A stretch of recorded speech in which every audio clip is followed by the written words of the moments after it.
Voilà, on serait prêt à commencer la formation. Donc, la source des droits parentaux, on a deux sources qui viennent introduire les droits parentaux. La première étant le régime québécois d'assurance parentale qu'on appelle communément le RQAP, qui est en vigueur depuis 2006. À cet effet, c'est important là, de mentionner quand même que le RQAP est appliqué au Québec suite à des revendications de lutte féminine, syndicale et communautaire qui a finalement abouti en 2006 à l'instauration du régime le plus généreux au Canada. Effectivement, le régime québécois d'assurance parentale est dans les surplus depuis sa création en 2006. Donc, c'est un régime là, qui s'applique dans le réseau du Québec. Là, sincèrement, on va voir les admissibilités par la suite. Et dans ce droit parentaux-là, on touche à 5 congés en particulier. Donc, le congé de maternité, les congés spéciaux, le congé de paternité, les congés parentaux, puis les congés pour adoption. En simultané, vous allez voir aussi que maintenant que vous êtes membre de la PTS et si vous avez bien effectivement travaillé vos 20 semaines, comme on va le voir dans l'admissibilité, vous êtes aussi éligible à les indemnités prévues à la convention collective de la PTS, donc vous êtes membre. Donc évidemment, on va les voir par la suite. Donc voici les deux régimes qui sont en application pour voir là, si vous avez votre convention collective, la disposition nationale de la PTS, l'article 25 qui est une merveilleuse lecture, je vous invite à la faire. Donc voilà, on pourra passer à la prochaine diapositive. Donc, les admissibilités pour la prestation. Donc là, je vais vous rappeler, pour le restant de la formation, quand on parle de prestation, on parle vraiment de prestations faites au régime québécois d'assurance parentale, donc qui est application générale au Québec. Ce n'est pas particulièrement sur l'ensemble du personnel du CIUS-Centre-Sud, mais bien à l'ensemble des travailleurs et travailleuses du Québec. Donc, pour être admissible aux prestations du RQAP, voici les 4 admissibilités. Être une personne salariée ou un travailleur ou une travailleuse autonome, de résider au Québec, donc avoir un endroit au Québec où on réside, avoir gagné un revenu assurable d'au moins 2 000 $ au cours des 52 semaines précédant le congé. Ces 52 semaines-là peuvent être étendues à un maximum de 104 semaines là, si on a une incapacité de le prouver. Je m'embarquerai pas trop dans les détails à ce niveau-là. Là, je vous invite à contacter votre syndicat si vous avez des questions à ce niveau-là. Puis, dernière admissibilité, donc clause, c'est avoir cessé de travailler ou connu une diminution d'au moins 40 % de son salaire habituel moyen. Hebdomadaire moyen. Habituel. Donc, voilà. Pour les admissibilités aux indemnités, comme on disait, indemnité, on parle de la convention collective. Donc, pour les 3 congés qui sont prévus à la convention collective, donc le congé de maternité, le congé de paternité et le congé pour adoption, la seule admissibilité est d'avoir cumulé au moins 20 semaines de service dans le réseau. Donc, si c'est pas 20 semaines, on va appliquer la loi sur le nombre du travail, l'article 81.1 pour les intéressés. Donc, par la suite, les prestations, en fait, comme je vous disais, on les sépare en deux, la convention puis le RQAP. La première, on parlait, comme je vous disais, la prestation de maternité. Quand on parle de maternité, c'est pour la mère qui va porter l'enfant. Donc, il y aura le processus d'accouchement qui lui sera fait. Par la suite, on a la prestation de paternité. Les prestations d'adoption sont le terme de 3, prestations d'adoption exclusives, les prestations d'accueil et soutien partageables et les prestations d'adoption partageables et finalement les prestations parentales qu'on appelle communément le congé sans solde. Voilà. Et pour les dispositions nationales, donc communément, vu que vous êtes dans le réseau de la santé et services sociaux, vous avez effectivement le droit à la prestation de maternité, la prestation de paternité, la prestation d'adoption et le congé sans solde ou partiel sans solde. Évidemment, voilà. Donc, à quel moment les prestations sont-elles...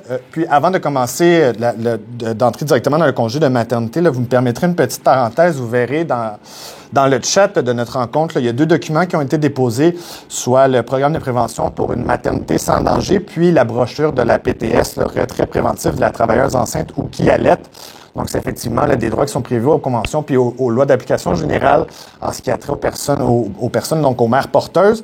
J'en ferai pas la détail. Évidemment, les documents sont dans la pièce jointe, donc juste aller vous les référer. Puis, si vous avez des questionnements, évidemment, de passer par la ligne centrale. Je me permettrai aussi une petite parenthèse. Là, si on s'en va... En fait, pour l'information, s'il y a une interruption de la grossesse, évidemment, avant la 20e semaine, là, il faut un certificat médical, c'est à la convention collective. Vous pouvez le voir à l'article 25.19a, petit paragraphe A. Puis l'article 25.20 vient un peu démontrer l'indemnisation de l'assurance salaire et des bénéfices prévus. Dans un cas d'interruption de la grossesse avant la 20e semaine, en ce qui concerne le RQAP, il n'y a pas de prestations qui sont données. Par contre, à compter de la 20e semaine, là, évidemment, pour le RQAP, c'est la continuité du droit au congé de maternité, comme si effectivement l'enfant avait bien né. Et pour le congé, c'est le droit au congé de maternité à la Convention aussi. Donc, à partir de la 20e semaine, on applique les droits de maternité, même s'il y a eu interruption de la grossesse. Donc, voilà. Donc, on est rendu dans les prestations de... On peut revenir. Merci. Donc, on est dans les prestations de maternité. On est au plus tôt, le moment des prestations qui peuvent être versées. Là, on parle au plus tôt de la 16e semaine précédant la date prévue de l'accouchement. On parle aussi au plus tard, donc dans un laps de temps, jusqu'à la 20e semaine après l'accouchement. C'est important de se garder en tête que le délai de 16 semaines pour le début du congé peut permettre de se qualifier pour le RQAP, donc les admissibilités qu'on avait vues précédemment. Puis voilà, s'il y a une invalidité, là, on poursuivra avec l'article 30.3. Je vous invite encore une fois à vérifier avec votre syndicat si vous avez des questions à cet égard. Pour les prestations de paternité, au plus tôt, là, on parle de la semaine de la naissance de l'enfant selon le RQAP. Donc, il va y avoir un avis du médecin traitant là, qui vient mentionner la date de l'accouchement. C'est à cette date-là que le premier congé de paternité peut être pris. Et au plus tard, là, c'est à la fin de la 78e semaine suivant la naissance. Donc, c'est le moment qu'on peut se définir pour la prestation du paternité. Puis, en ce qui concerne la convention collective, ou du moins dans les indemnités, dans l'article 5, dans l'article 25, dis-je, on y voit donc 5 jours ouvrables qui sont payés entre le début du processus d'accouchement et le 15e jour suivant le retour à la maison de la mère ou de l'enfant, encore une fois, à l'article 25. En ce qui concerne les prestations parentales pour la RQAP, donc qui sont partageables entre le père et la mère ou la mère et la mère père-père, c'est au plus tôt là, la semaine de la naissance de l'enfant et au plus tard, encore une fois, on rappelle, à la fin de la 78e semaine suivant la naissance. Donc, vous pouvez prendre pour acquis là, que la date limite, ou du moins le moment limite pour les prestations, c'est à la 78e semaine suivant la naissance de l'enfant prévue, comme je vous disais, au document du médecin. Pour les prestations d'accueil et de soutien relatives à l'adoption, encore une fois, c'est seulement sur le RQAP, c'est d'application générale pour la population du Québec. En ce qui a trait à une adoption à l'intérieur de la province du Québec, la période de prestation peut débuter à compter de la semaine de l'arrivée de l'enfant auprès d'un des parents en vue de son adoption. Pas obligé d'être les deux enfants. Quand on parle aussi de l'arrivée, donc on parle de l'arrivée à la maison, là, effectivement, de l'intégrer dans le nouveau logis familial. Lors d'une adoption hors Québec, on va traiter que la période de prestation peut débuter 5 semaines avant la semaine de l'arrivée de l'enfant, en vue effectivement des préparatifs pour accueillir le nouveau bambin dans la famille, d'accueil votre nouvelle famille. Donc, en ce qui concerne les prestations de maternité, vous avez 2 régimes qui sont disponibles là, avec le régime québécois d'assurance parentale, qui est le régime d'application générale. On a le régime de base qui s'étend sur 18 semaines avec un salaire de 70 à 70 du salaire, et le régime particulier là, qui est de 15 semaines à 75 du salaire. En simultané, puisque vous êtes maintenant dans le réseau de la santé et services sociaux, la PTS, grâce à la convention collective, vous avez aussi un 21 semaines d'indemnité complémentaire. Nous allons voir la merveilleuse formule de calcul un petit peu plus tard. En ce qui concerne les prestations de paternité, donc encore une fois, d'application générale au Québec, là, il y a un régime de base qui est 5 semaines à 70 du salaire. Puis un deuxième régime, là, vous avez le choix entre les deux, encore une fois, avec le régime particulier à 3 semaines à 75 du salaire, avec, comme je l'ai mentionné un peu plus tôt, les prestations de paternité selon la Convention. Vous avez 5 jours payés à 100 et de 3 à 5 semaines consécutives avec indemnité complémentaire. Donc, on va payer le restant de le montant que le RQAP va vous donner jusqu'à l'atteinte de 100 de votre salaire selon les calculs qui ont été faits, qu'on pourra voir un peu plus par la suite. Donc, voilà, c'est une indemnité complémentaire jusqu'à 100 de votre salaire. En ce qui a trait aux prestations d'adoption exclusives à chacun des parents. Donc, dans un cas d'adoption, Dans le régime québécois d'assurance parentale, le régime de base, encore une fois, un peu au rappel du régime pour paternité, le régime de base est à 5 semaines à 70 % du salaire, puis le régime particulier est à 3 semaines à 75 % du salaire. Encore une fois, selon la PTS, puisque vous avez maintenant dans la convention collective, 5 jours ouvrables payés à 100 %, puis de 3 à 5 semaines consécutives. Effectivement, d'ailleurs, les 5 jours payés à 100 %, pour votre information, ils peuvent être pris en discontinu et doivent être pris, par contre, encore une fois, comme mentionné plus tôt, dans les 15 jours suivant l'arrivée de l'enfant à la maison. Donc, voilà, ici. Comme je vous disais, là, on a 3 prestations d'accueil d'adoption. La deuxième des prestations d'adoption, la prestation d'accueil et de soutien à l'adoption, c'est des prestations qui sont partageables entre les 2 parents. Donc, on a le régime de base en ce qui concerne le RQAP qui est de 13 semaines à 70 % du salaire, puis le régime particulier de 12 semaines à 75 % du salaire. En fonction de votre convention collective, vous pouvez aussi avoir un congé sans solde d'une durée maximum de 10 semaines en vue de l'adoption.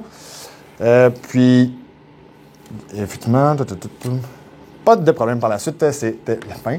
Et pour la prochaine prestation, donc, on a la prestation parentale et prestation d'adoption. Je pense que c'est prochaine.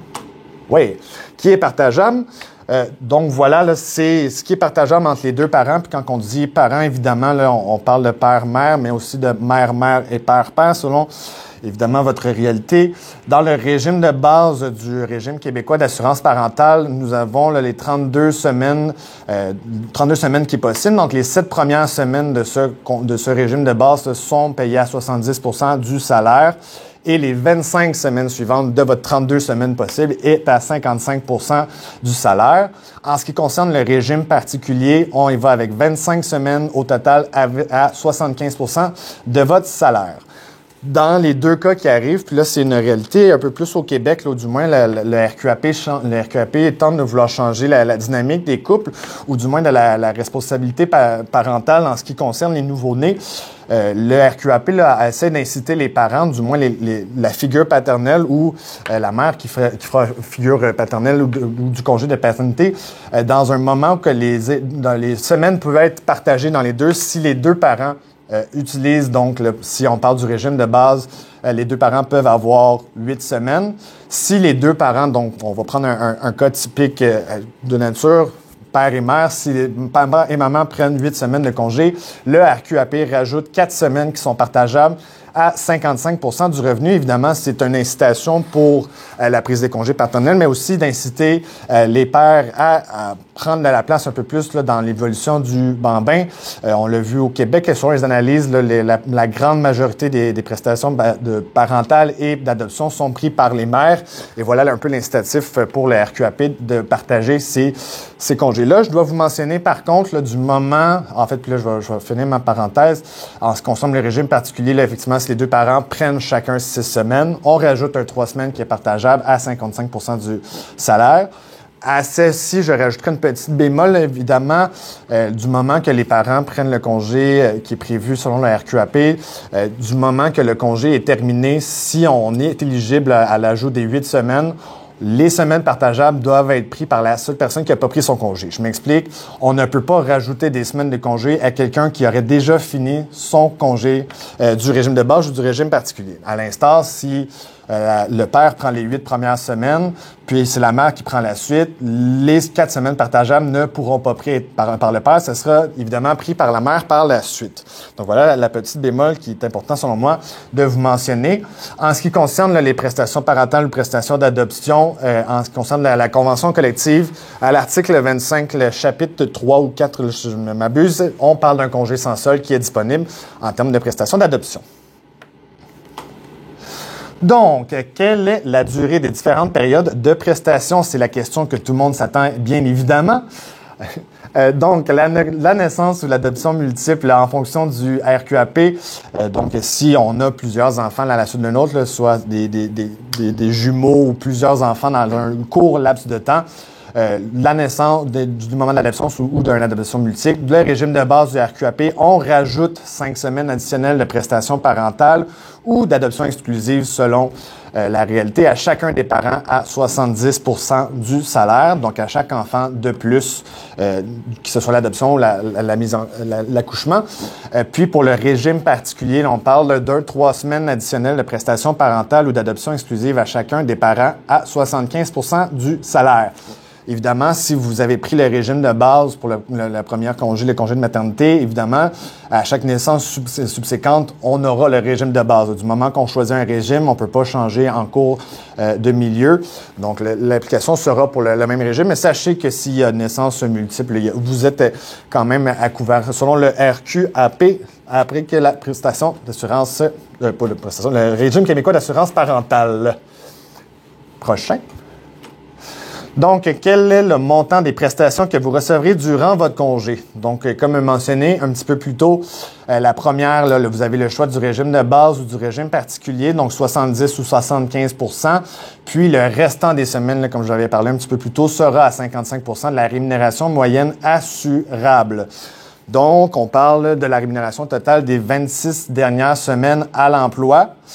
Petit bémol, on a l'exclusion des semaines sans rémunération qui sont assurables. Lorsqu'on parle de rémunération qui n'est pas assurable, on parle des prestations de CNESST lors d'accidents de travail, d'assurance emploi ou même du régime québécois d'assurance parentale. Donc, tout ce qui n'est pas assurable selon votre employeur. Donc, j'ai pas mis encore la présentation à jour, mais le maximum assurable en 2023 est de maintenant 91 000 $ pour votre information. Donc, on peut tout revenir. Ouais, petite information de plus supplémentaire que je crois que c'est important de vous mentionner. La rémunération totale des 26 semaines là, de la période de référence qu'on appelle sont divisées par 26. On ne choisit pas les 26 meilleures semaines. Là. Donc, c'est vraiment les 26 semaines. On va reculer jusqu'au moment qu'on atteint 26 semaines de paye. Puis, on va faire une moyenne de cela. Puis, ça sera là, la période de référence, puis la rémunération moyenne assurable à ce niveau-là. Petite parenthèse numéro 2, si vous n'avez pas 26 semaines accumulables de rémunération moyenne assurable, la moyenne est obtenue à partir du nombre de semaines avec du salaire assurable, sous réserve que le diviseur ne peut pas être inférieur à 16. Donc, du moment qu'on veut aller voir la période de référence, le minimum qui est applicable pour les dernières semaines de travail sont à 16 au minimum, à 26 dans la plupart des cas, mais ça sera à 16 si vous n'avez pas de rémunération assurable. Encore une petite mention que les questions seront prises à la fin, juste pour votre intervention, mais vous pouvez les prendre en note puis je m'assurerai de vous répondre par la suite. Donc, prochaine diapositive, on parle de quels sont les montants des prestations que vous recevrez durant votre congé. Donc, là, maintenant, suite à la partie du RQAP, on a une application un peu plus selon les dispositions nationales de votre convention collective ou du moins selon l'article 20 des dispositions nationales. Donc, on parle pour l'indemnité complémentaire, là, ce que je vous disais, là, c'est le remplacement du revenu pour atteindre à 100% de votre revenu lors du congé de maternité. La différence entre la formule prévue à l'article 25.10 des dispositions nationales, qui est une lecture fascinante, je vous en invite, et la prestation établie par le RQAP. On vous fait un petit exemple là, du calcul là, comment qui est fait. C'est pas nécessaire là, que vous ayez toute cette compréhension-là en main, mais évidemment, là, on prend un exemple sur un salaire hebdomadaire de 1 000 $. Donc, vous voyez le calcul, j'ai pas besoin de le faire avec vous. D'ailleurs, là, quand on parle de salaire hebdomadaire de base, là, on veut aussi mentionner le salaire régulier incluant les suppléments et les primes de responsabilité, mais aussi la rémunération additionnelle pour la formation postscolaire et aussi la prime de disparité régionale, entre autres choses. Pour ce qui est des indemnités complémentaires pour les salariés à temps partiel ou non détentrices de poste, c'est le salaire hebdomadaire moyen des 20 dernières semaines précédant le congé de maternité. Donc, pour les temps partiels et non détentrices de poste, c'est à 20 semaines des dernières semaines.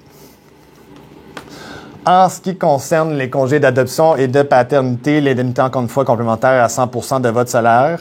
On a, d'ailleurs, c'est important de le mentionner, nous n'avons pas d'exonération en ce qui concerne le REGOP et le RQAP.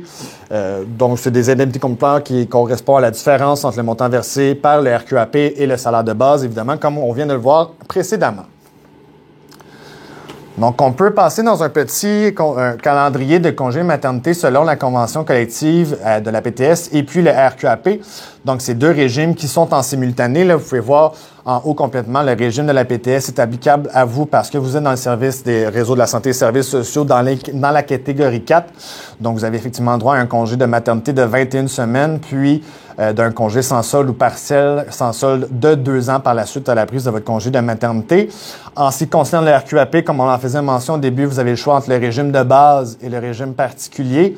Donc, le congé de maternité de 18 semaines, le régime de base peut être pris. Donc, après ça, on peut prendre le congé parental qui est partagé entre les deux parents de 3 semaines plus un 29 semaines pour atteindre un maximum de 32 semaines dans le régime de base.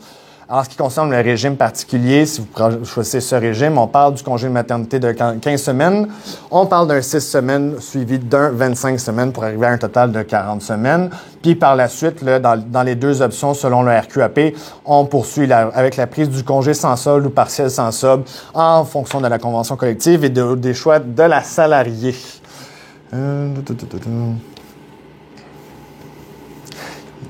Et voilà, parfait. Prochaine diapositive. Donc, le tableau synthèse un peu des droits parentaux, là, c'est essayer de vous le mettre le plus simple possible. Évidemment, vous allez voir à droite qui sont les payeurs et après ça, on a un peu plus d'explications. Donc, on prend maternité comme on vient de le voir encore une fois. Donc, les 18 premières semaines sont à 70% qui sont payés par le RQAP. Puis, l'indemnité complémentaire là, pour atteindre un 100% du salaire est payée par l'employeur. Idem pour les 3 dernières semaines de prestations parentales selon le RQAP, c'est la même application. Donc, on veut atteindre le 100% du salaire. Puis là, on va passer rapidement sur paternité. Là, on va le voir par la suite. Vous avez 5 jours là, qui est 100% du salaire, puis 5 semaines qui est à 70% du salaire de la part du RQAP toujours. Puis l'indemnité complémentaire, encore une fois, de l'employeur pour atteindre un 100% du salaire selon la période de référence, selon le calcul qu'on aura fait en préalable. Donc voilà, puis les prestations parentales, comme je mentionnais un peu plus tôt, 4 semaines à 70%, puis un 25 semaines, donc à 55%. Puis, pour l'adoption, évidemment, comme on en a parlé un petit peu plus tôt, pour l'adoption, vous avez un 5 jours qui est réputé à 100% de votre salaire payé par l'employeur. Après ça, on a un 5 semaines avec 70%, puis encore une fois, indemnité complémentaire jusqu'à 100%, qui est 70% du RQAP, puis l'indemnité complémentaire de l'employeur. On a aussi un 20 semaines qui est disponible à 70% pour le RQAP ou un 25 semaines qui est disponible à 55% pour le RQAP.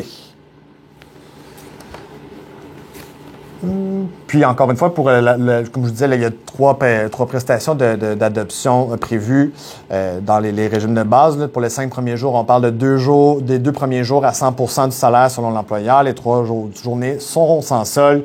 Par la suite, on a le 25 semaines, comme on a mentionné plutôt, à 70% du salaire RQAP avec l'employeur, puis 25 semaines à 55% du salaire avec le RQAP. Puis, on est un peu le même principe là, pour le régime particulier. On se rappelle qu'il est possible de choisir le régime particulier au régime de base au RQAP. Donc, on a fait un peu le même tableau synthèse là, pour essayer de voir selon qui sera le payeur dans l'optique que le régime sera le particulier. J'en ferai pas le tour complet. Là. Vous pouvez voir que c'est sensiblement les mêmes informations que le tableau précédent. Évidemment, là, il y a les semaines qui vont varier parce que la prise du congé particulier amène un moins de semaines, mais plus de pourcentage de salaire. Donc, c'est la principale différence là, avec la période des parentales.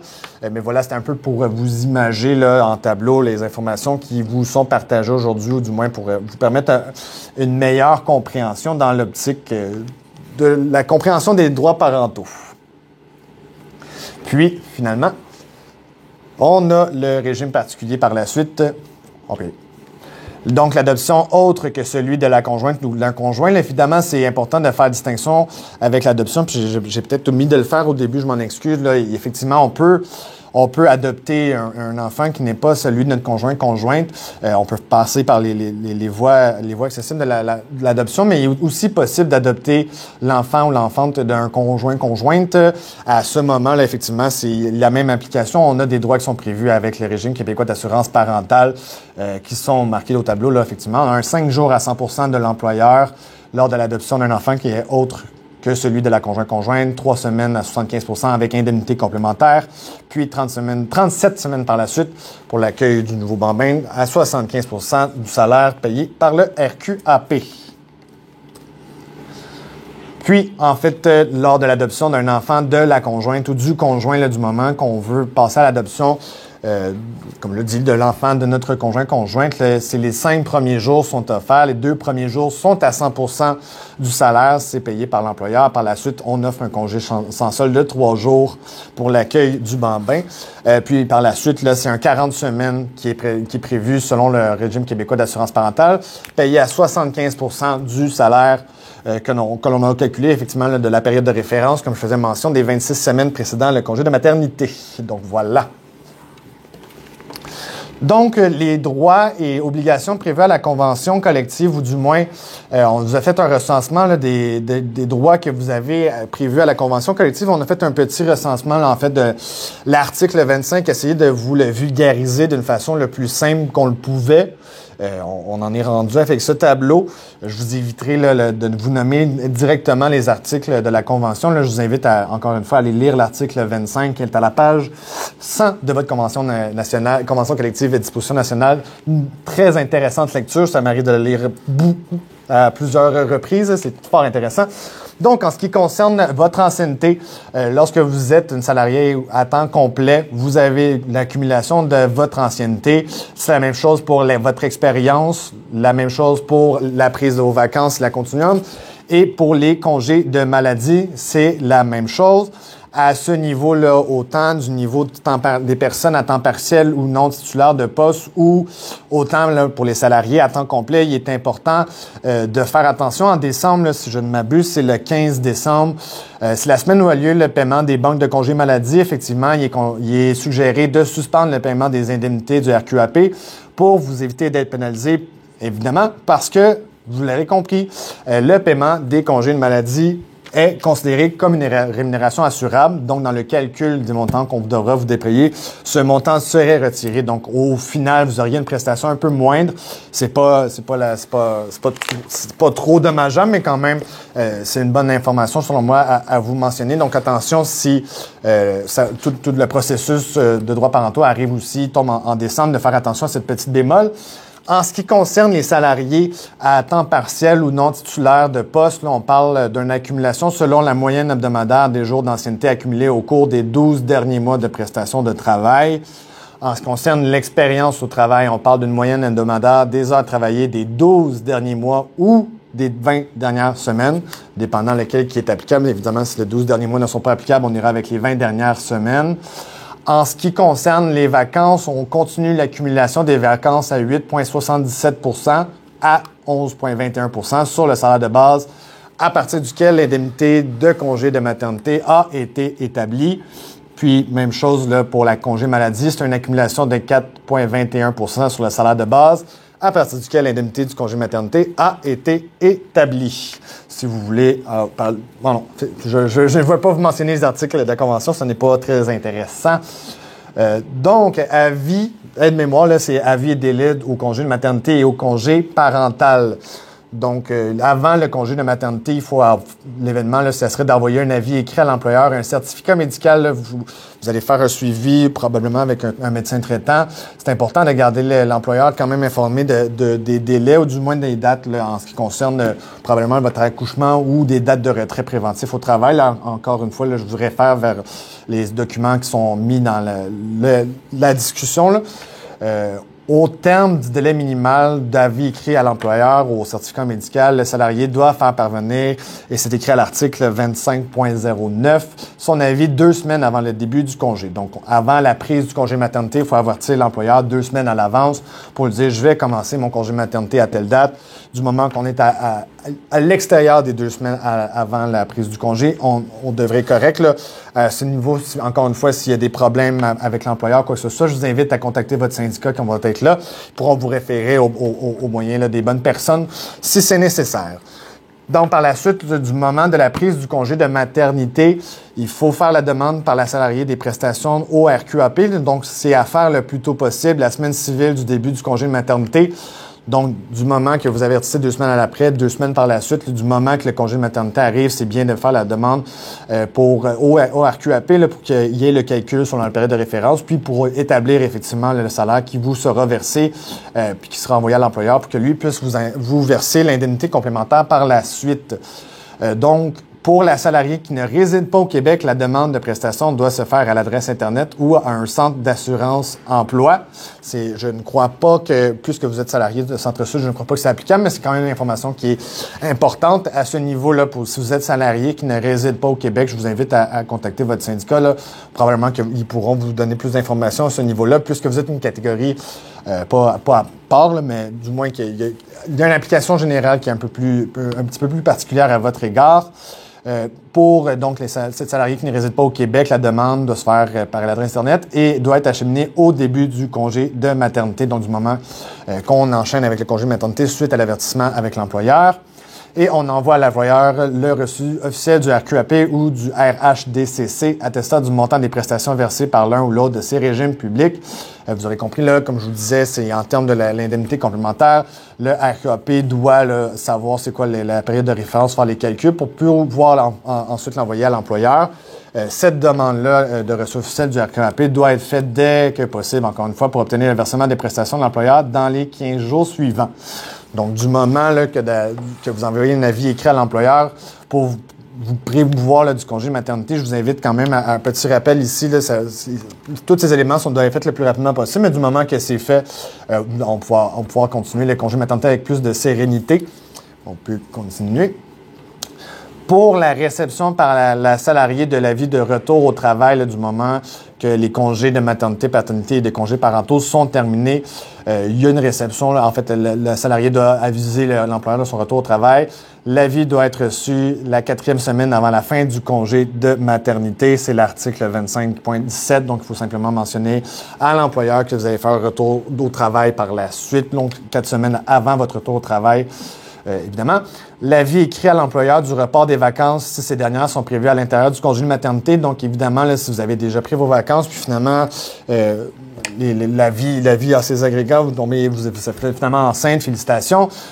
Par contre, vos vacances sont dans votre congé de maternité. Les vacances sont pas perdues. Là, il est effectivement possible à l'article 25.14 de faire la demande 2 semaines à l'avant de l'expiration du congé de maternité pour demander un report de ces vacances-là à l'employeur. C'est effectivement prévu à la convention collective. Là, je vous invite à faire bien attention, pas attention, là, mais du moment que vous savez que vous êtes mère porteuse, ou du moins que vous allez vous prémunir d'un congé de maternité, vérifier vos rapports de vacances. Là, c'est important de les envoyer le plus rapidement possible à l'employeur pour qu'il puisse là, effectivement vous confirmer le report de ces vacances, puis que vous puissiez avoir droit à vos vacances ultérieurement. Puis, un autre événement, l'avis écrit à l'employeur d'une demande de congé sans solde ou partiel. On parle de l'article 25.27 qui suit immédiatement le congé de maternité de 21 semaines. Vous avez 2 options. Donc, il est possible de demander un congé sans solde d'une durée maximum de 2 ans. Il est aussi possible de demander un congé partiel sans solde d'une durée effectivement de 2 ans. À ce niveau, il y a un formulaire qui est à remplir et à envoyer au CIUS. Pour mentionner là, la prise de ce congé-là. Ça doit être acheminé effectivement 3 semaines à l'avant, le début du dit congé, là, le congé sans solde, ou du moins ce qu'on appelle le congé de parental. Puis, ça doit être transmis 30 jours avant du début du congé. À cet effet, je me permets une petite aparté. Là, à ce niveau, il est possible de changer seulement à une occasion entre le congé sans solde vers un congé partiel sans solde à l'intérieur du 2 ans. Il est aussi possible, là, dans le formulaire que vous envoyez au CIUS, il y a une mention, un petit crochet qui serait supposé y apparaître. Si vous ne le trouvez pas, là, je vous invite encore une fois à contacter votre syndicat. Mais il est possible là, de se prémunir de la fonction que vous allez probablement vous doter là, d'un changement de ce congé à 2 reprises, d'une première fois puis d'une deuxième fois. Il est possible de le faire à 2 fois. Il faut le mentionner à la première annonce qui a été faite de cette prise de congé. Donc, évidemment, juste cocher la deuxième partie, puis vous allez pouvoir changer à 2 reprises entre le congé partiel sans solde et le congé sans solde. Mais si vous avez des questions à cet effet, je vous invite encore une fois vers votre syndicat. Puis, un petit aide de mémoire en ce qui concerne les avis et délais de congé de maternité et au congé parental.